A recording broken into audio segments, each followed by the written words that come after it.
Water. Water is surely life. It fuels the body and it nourishes all living things. Jamaica Magazine joins others around the globe today in commemorating World Water Day. On the agenda, government's thrust to make potable water accessible to all Jamaicans. And inside issues, answers on why the International Monetary Fund Agreement is necessary for economic growth. Hi, I'm Theodore Henry. It promises to be an informative show. Grab a glass of water while listening to this message.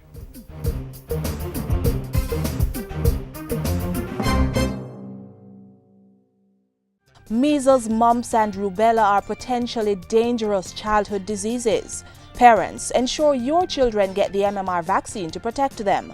The first shot should be given when children are between 12 and 15 months old, and another before they start school. Women of childbearing age should also ensure they get the MMR vaccine, as they could transmit dangerous conditions to their children if infected while pregnant.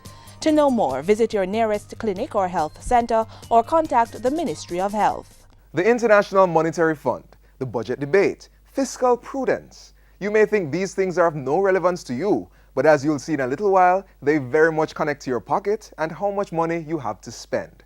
Up next, financial analyst Ralston Hyman brings clarity to why the IMF is necessary and the importance of the National Growth Strategy.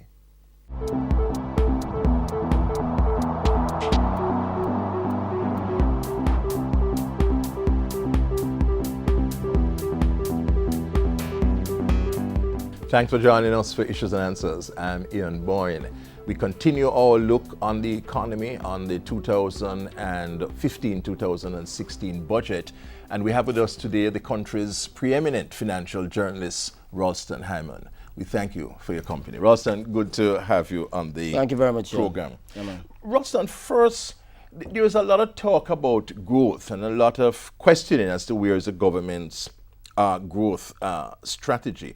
Is there a connection between the passing of IMF tests and growth, or is that irrelevant to the growth process? Okay, let us first define what we're talking about. Economic growth is an expansion of the country's output or the value of goods and services we're producing.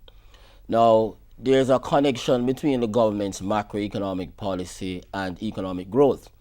The IMF agreement, or the agreement that we have with the International Monetary Fund, which is the lender of last resort, simply translated, when nobody is willing to lend you, the IMF is the only institution that will be willing to lend you. It means that in order to get that money from the IMF and to continue that relationship, it means that you'll have to meet some performance requirements, because you must remember, like going to the doctor, you must be ill while you go to the IMF. Now, under the current agreement we have with the IMF and the government of Jamaica, as well as the private sector, the trade union movement, and civil society, they looked at the problems ailing the Jamaican economy over the last 40 years. Over the last 40 years, it is said that the economy only grew by 0.7%. One of the problems that were diagnosed is that the government's debt, the debt of the country, is too high. When we approached the IMF for this current agreement, the debt to GDP ratio was 145%. Simply put, for every dollar of goods and services that the country was producing in 2012, we owe $1.45. Now, the IMF and the government of Jamaica and the private sector, civil society, decided that in order to grow the economy, the government will have to reduce its debt burden. When the government has a high debt burden, it means that you'll have to pay more taxes, and more of the taxes will have to be diverted to service the debt, rather than to provide basic social services, pay public sector workers. So what we're seeing is that the major objective of the IMF agreement is to reduce the debt to GDP ratio. Now, the targets are to bring it down to 96% by 2020 and to the internationally accepted norm of 60% by 2025. So apart from reducing the debt burden to facilitate growth, another part of the strategy is to improve the business environment, because they all diagnosed that in order to improve growth, you'll have to improve the business environment, make it easier for people to form businesses, make it easier for people to access finance for businesses. So that is why we have things like the securities interest in personal property, where a small business person can now use movable collateral. That is why we have the insolvency bill coming, like America's Chapter 11, Chapter 14, so that when you are running a business and you get into trouble, you can hold off your creditors while you reorganize the business, and people do not believe that you're a thief or something like that. So it encourages entrepreneurship. So the agreement calls for the government to borrow less, spend less, collect more in taxes in order to balance the budget.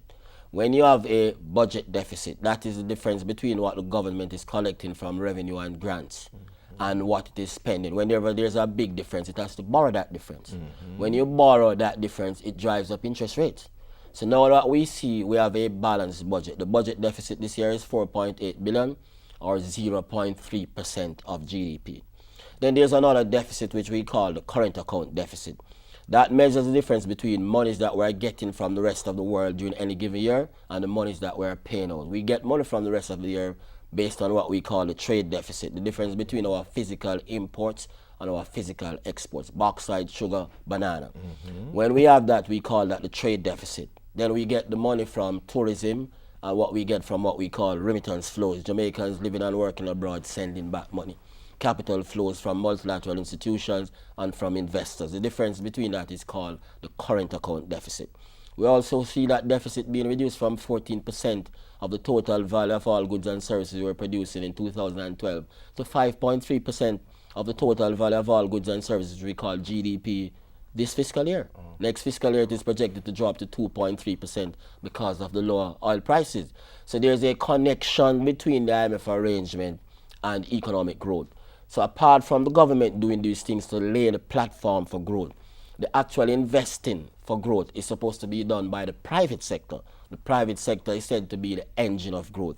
So the government's job is to lay the foundation for growth by reducing its heavy borrowing, keeping interest rates low, and improving the business environment, making it easier for you to pay your taxes, making it easier for you to form a business, making it easier for entrepreneurs to access capital, reducing the cost of energy. That's the function of the government under this arrangement. And the government has been implementing some of those initiatives. They have been successfully doing a lot of those things. As we said before, fiscal deficit, 0.3% of GDP. The overall public sector deficit, which takes into account the deficit of central government, JUTC, National Water Commission, 0.2% of GDP. Current account deficit, 5.3% of GDP. Inflation, or the increase in the average level of prices, is now the lowest ever. For the fiscal year to date, it is 3.4%. Point to point, that is February of 2014 to February of 2015, it is 4.5%.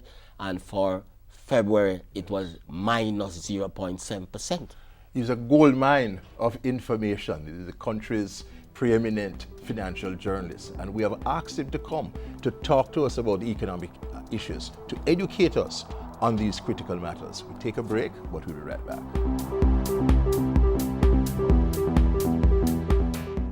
Employers, tired of waiting in long lines at the tax office? Wait no further. Government is making it easier for you to pay taxes. As of January 1, 2015, file your employer's annual returns online. No lines, no hassle.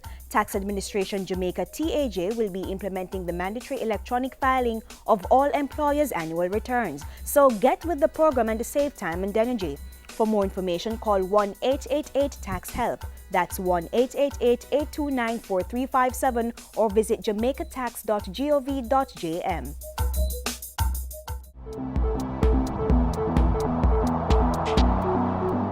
Welcome back. We're talking economic issues. We have with us financial analyst Ralston Hyman.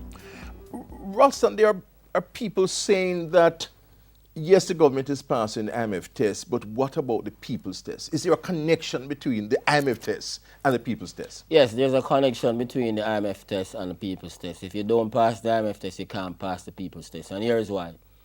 The IMF provides money for balance of payment support. In other words, the IMF provides money to help the country to pay its bills internationally.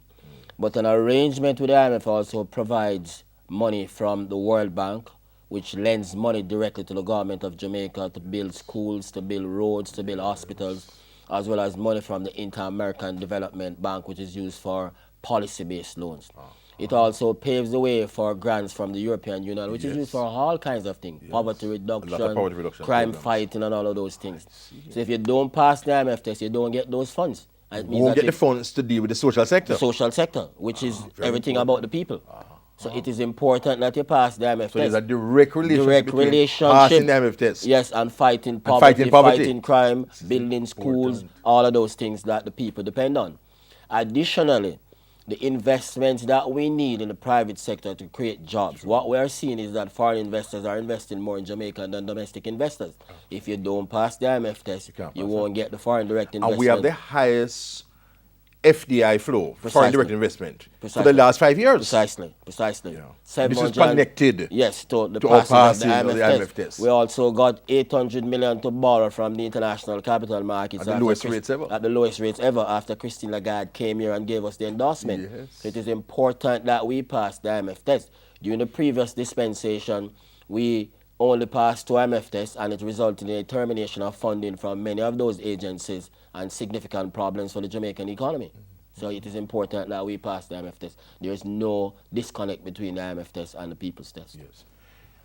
Some people say, though, Ralston, that, yeah, the statistics and the data seem to be going in the right direction, but they are not feeling the benefits of this. They hear that inflation is low, they hear unemployment is low, but they're not really feeling the effects of the government's economic reform program. What would you say to them? Well, I mean, if you're in a deep hole, you'll have to take your time and climb out. So you could have been deeper in the hole weren't it for the policies being pursued by the government. Now, take, for example, inflation. When inflation is at 3%, it means that consumers can buy more for the dollar. Well, people say when they go in the supermarket, Ralston, they see prices going up more than 3%. So it's counterintuitive. Well, address that. What we like to tell them that is that the inflation number is an average. So you'll still see prices going up individually, but on average, based on the basket of goods and services that is used, prices are going down. Going down. Yeah, and that's good. And if you look again, you will see that for the last quarter of last year, the exchange rate was moving adversely. What we're seeing in the last 2 months is that the exchange rate is appreciating because of the lower levels of inflation and the fall in the current account deficit. So the dollar is strengthening. The dollar is strengthening. The people who buy gasoline, despite the fact that there'll be a $7 per litre tax today, they are still paying less than 6 months ago. The hairdressers who operate their beauty parlors, they are telling us that their electricity bills have dropped from 20,000 per month to 11,000 per month. So the people are feeling it. Yes. So there are measurable positive effects that are taking place as a result of the economic reform. Yes, as a result of the reform program. Reform program. Yes. And you don't believe there's a viable alternative to this program? Because sometimes people wonder, boy, some people just don't bother taking loans from the IMF and just go away. Tell the IMF to, Well, I mean, if we're prepared for the outages and the shortages and the social unrest, then we can always do that. But that's the alternative to them. Yeah, there's no viable alternative to the policies that we're pursuing right now. But if we decide our mind that we wanted to see some outages and shortages and confusion and social unrest, then we can take that route. Yes. Yeah. Because the IMF as a lender of last resort. Without the IMF agreement, the country would shut down because you won't get any money from the World Bank, the IDB, the European Union. Investors will be looking elsewhere and not Jamaica. So we must decide. And once the international credit rating agencies downgrade us, investors are not going to be looking to us. There will be a run on the dollar. Nobody would know where the dollar would end up. Interest rates would skyrocket. You follow me? Inflation would accelerate, and there will be social unrest. Address those who say, well, we need more stimulus. The government needs to do more, provide more stimulus to the economy. Well, the stimulus that we need is more private sector investments. The government is in no position to provide fiscal stimulus. The government is no position? No position because of the high debt burden. And the major objective of the IMF agreement is to reduce that debt burden from the current level of 139% to 60% by 2025. So it's not a matter of the government providing incentives? And it's not a matter that the government is wicked. The government is just not in a fiscal position to do that. Just as simple as that. If we had a debt to GDP ratio of 60% or 70%, then we would have been in a better position to do that. America can do that because its debt to GDP ratio is 100% and it has the currency of international last resort. Yes. So the Americans can do that, but Jamaicans can't do that. The Europeans can do that because their currencies are hard currencies. We cannot do that in Jamaica, and their debt to GDP ratio is lower than Jamaica's. Yes. Right. We have to bring you back to continue this economic education. The country's preeminent financial journalist, Ralston Hyman, talking to us about economic issues, educating us about these important matters. Next week, I'll be back. Until then, Ian Bourne wishing you a pleasant day.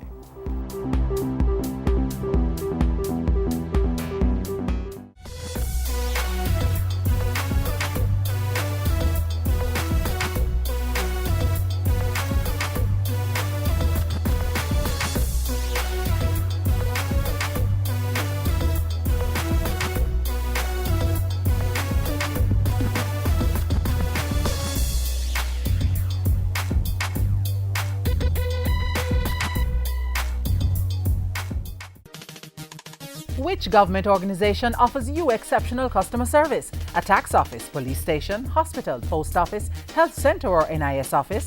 Vote for your favorite public sector organization in the Public Sector Customer Service Competition. Call toll-free 1-888-991-2752. Visit cabinet.gov.jm and follow the instructions. Or drop your entry form at government agencies island-wide. Votes close April 30, 2015. Let your voice be heard.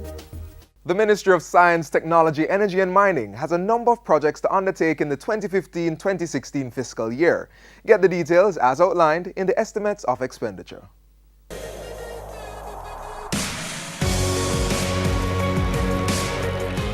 A little over $8.9 billion. Total expenditure budget for the Ministry of Science, Technology, Energy and Mining in the 2015-2016 financial year. The money will continue key projects and implement new ones within the sector and offset operational costs and compensation packages for workers.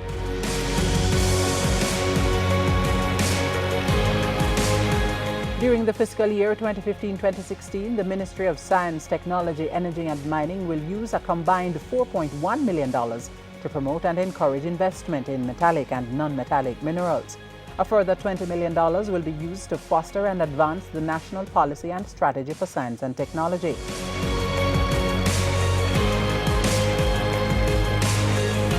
More capacity strengthening follows with the increased spending power of the Scientific Research Council, SRC. Among other things, the SRC will contribute to the technological development of priority sectors and provide quality scientific technology solutions. Over $27 million will go towards the Earthquake Unit to do further seismic research. This year, the unit will publish a document on Jamaica's seismic code and maps, contribute data to the Caribbean Tsunami Warning Program, implement an effective earthquake early warning program, and release information to guide the National Building Code.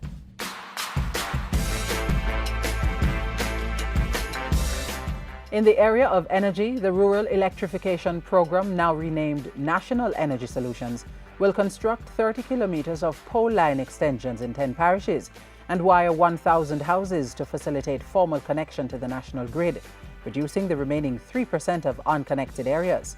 Other works will get done through funding from bilateral and multilateral partners. These are in the areas of energy security, efficiency, and conservation.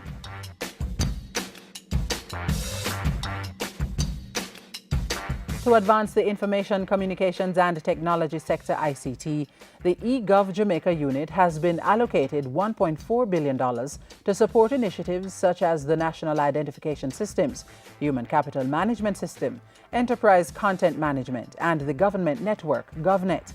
With its budget of $250 million, the e-learning project will continue building out the technology infrastructure and lend support services to the Ministry of Education.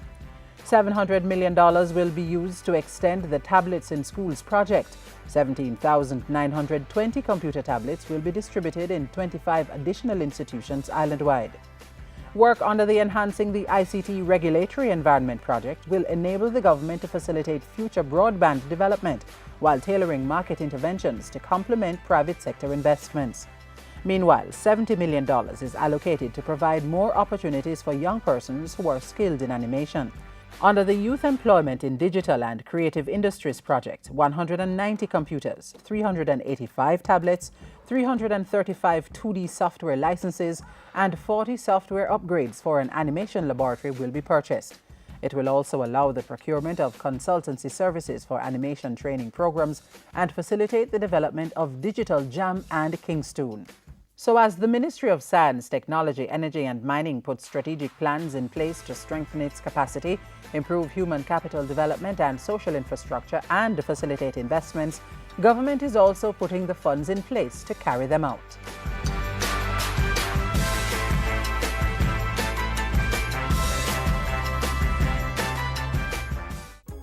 Parents, assist your children with their schoolwork. That means help. Don't do it for them. Every assignment, such as school-based assessments, SBAs, should be written and researched by the students. Doing the assignment is not helping your child, but rather teaching him or her to take shortcuts and even being dishonest. SBAs are expected to be developmental. They are aligned to the syllabus, and it is really to assist the students in developing those fundamental concepts for them to do well in the examination itself. Doing your child's assignment is a breach of the educational regulations which carries severe sanctions. Be of help. Don't be dishonest.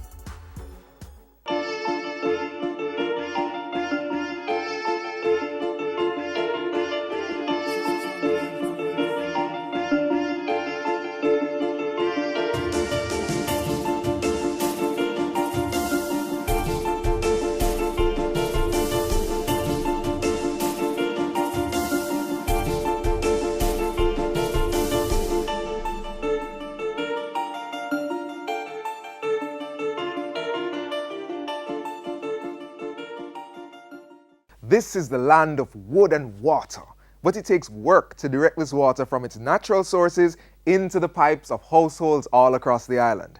Every day, government is making it possible for more Jamaicans to have access to potable water. Watch this. As we work to improve the delivery of drinking water across Jamaica, we will be even closer to achieving what we call our Vision 2030 goal. In the 2014-2015 fiscal year, that work has brought potable water to thousands of Jamaicans in communities right across the island.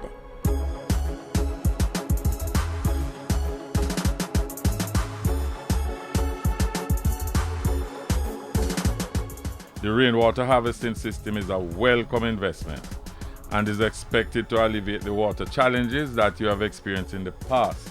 That was in June 2014 when Minister Pickersgill commissioned the $27 million Gibraltar rainwater harvesting system into service. The project provided more than 700 residents in Gibraltar and other areas in St. Catherine with a source of potable water for domestic, agricultural and commercial activities. I'm confident that this project will add to the productivity of your communities. This in turn will help to increase employment opportunities and development within your communities.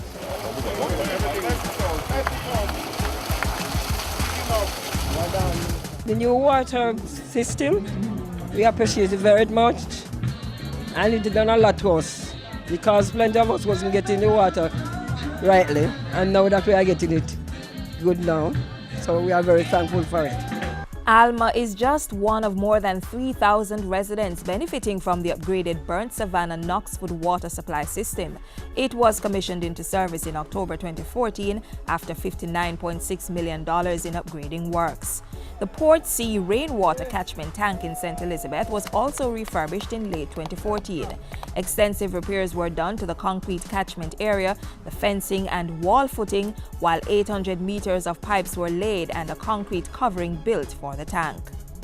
Everywhere I go in this country, no matter whether the parish is traditionally dry or experiences above average rainfall, I tell residents that we must return to rainwater harvesting as one method of ensuring our water security in the face of increasing and intensifying droughts, which are one of the impacts of climate change.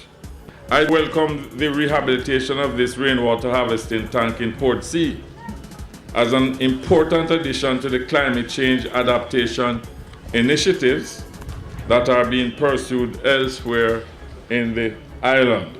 At least 1,500 residents in southern St. Elizabeth now have greater access to potable water due to the upgrading of the Port C tank, which has the capacity to store 270,000 gallons of water.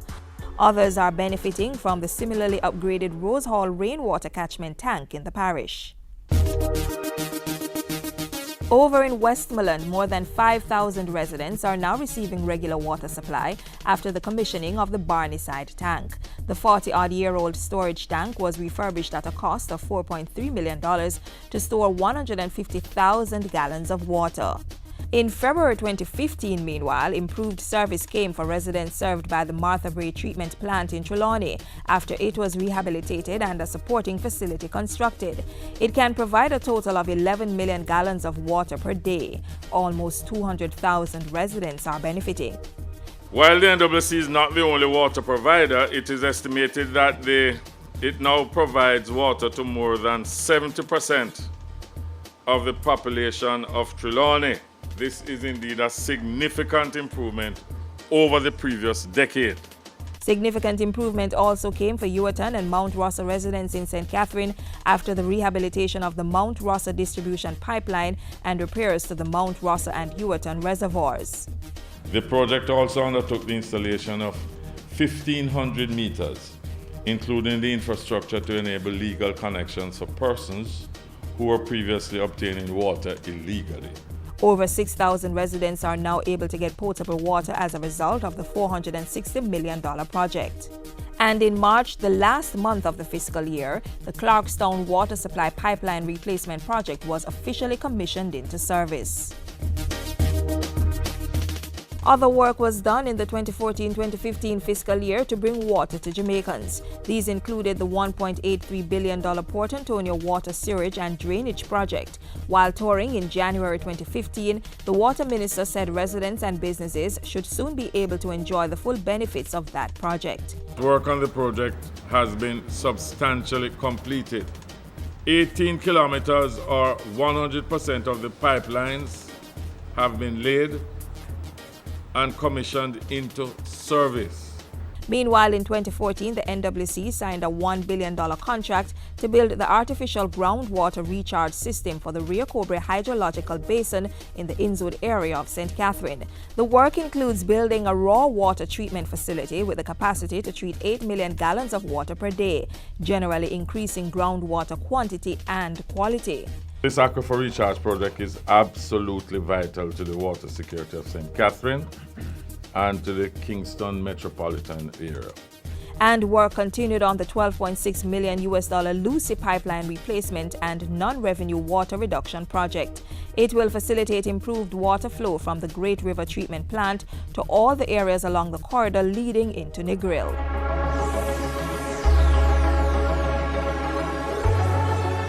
When the 2015-2016 estimates of expenditure was tabled in Parliament on February 19, it revealed an allocation of approximately $835.74 million to maintain and upgrade Jamaica's water supply system.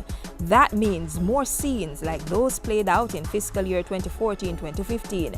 It means even more will be done to upgrade the access to potable water for all Jamaicans.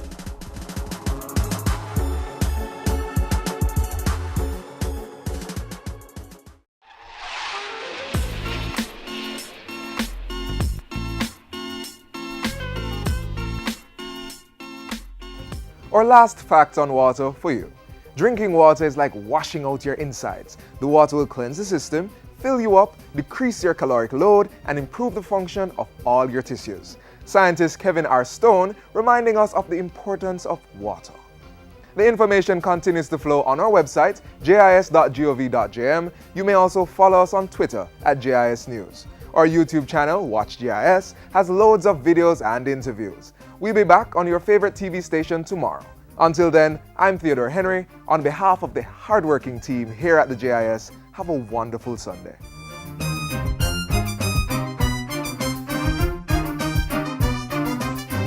This has been a production of the Jamaica Information Service, the voice of Jamaica.